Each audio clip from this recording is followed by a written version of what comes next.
Hey 180 kids! So I'm going to read you guys a story this morning from your Jesus Storybook Bible, but I just wanted to talk to you a little bit about forgiveness. And, sometimes people do things to us and it hurts us, and not so much that it hurts our body, but it hurts our hearts. And Jesus went through that too. Like when he came here and he took on the sins of the world and he loved us in the way that he does, all of that stuff that he took on when he went to the cross and died for us, that hurt his heart. And so even though sometimes somebody might hurt your heart, Jesus has been there and he's been through it, and he's your God and he knows those things. And so you can take those things to him, okay? And because Jesus forgave us, we can forgive others. So I just wanted to talk to you guys about that before we get into our story. So if you have your Jesus Storybook Bible, I want you to go and get it right now. Turn to page 136, and we're gonna read A Little Servant Girl and the Proud General. Okay, go get those, guys. So, Naaman was a very important man in a very important army of a very important country. So you see, he was very, very, very important. But Naaman was sick. He had leprosy, which is a nasty thing that stops you from feeling anything. Bits of you, this is kind of gross, but bits of you actually fall off, guys. Like bashed fingers and squished toes. I know it sounds funny, but it wasn't. And Naaman certainly wasn't laughing. There was no cure, and it never went away, and in the end, it would kill you. So Naaman needed help. Now, you guys, there was a little slave girl who worked for Naaman, and she knew someone who could help him. But there was a problem. Naaman was her enemy. Yep, not long before, Naaman had led an army raid on her home in Israel, and he had killed her whole family and carried her off to Syria and made her into a slave.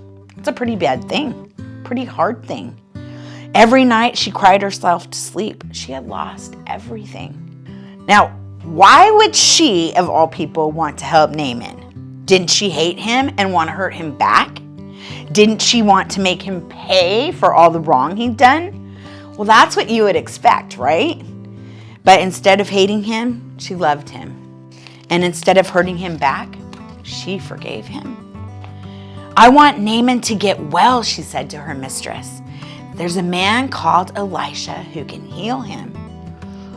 I'll go, Naaman said, loading up his wagons and putting on his flashing armor, but I'll go to the palace because that's where important people like me get healed.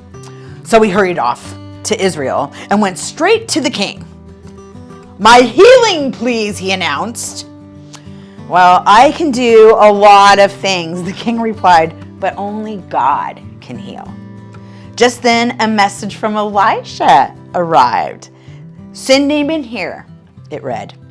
So Naaman hurried off to Elisha's house. But Elisha didn't even come out to greet him. He just sent a servant instead. Does Elisha even know who I am? Naaman thought. But whatever the servant said next made him even crosser. Wash in there. Just wash? Naaman laughed. In that slimy, stinky river? He looked around to see if this was some kind of like a joke, and it wasn't. Can any person wash in a river, he thought? I am Naaman. I am important. I should do something important so God will heal me. And he rode off in a rage. Of course, you and I both know that that is not how God does things. All Naaman needed to do was nothing. It was the one thing Naaman didn't have. God knew that Naaman was even sicker on the inside than he was on the outside. That's pretty crazy, isn't it?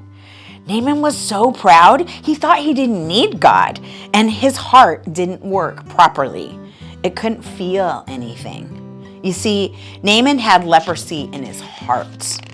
God was not only going to heal Naaman's skin, but he was going to heal his pride. Naaman finally agrees to wash in the river, and instantly his skin became smooth like a baby. Naaman wanted to pay Elisha. God healed you. You can't pay, Elisha said. It's free. Remind you of anyone?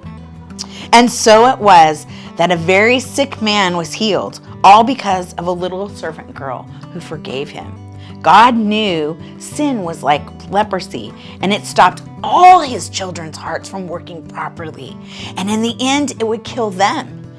Years later, God was going to send another servant to forgive, as she did, but to forgive all of God's children and heal the terrible sickness in their hearts.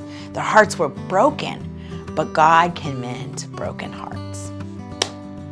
So that's the end of our story, but if you think about it, there's a lot of similar things, aren't there, into what Jesus did for us. Like he mended our broken hearts by dying for us and forgiving us, 180 kids. And you can do the same because you can be like Jesus and love each other. So that's what I want you to do this week. When somebody comes to you and there's something heavy that happens or it's hard for you to handle, you just go to Jesus and say, Jesus, you've forgiven me and I can forgive them. Okay? All right, 180 kids, have a good week. See ya.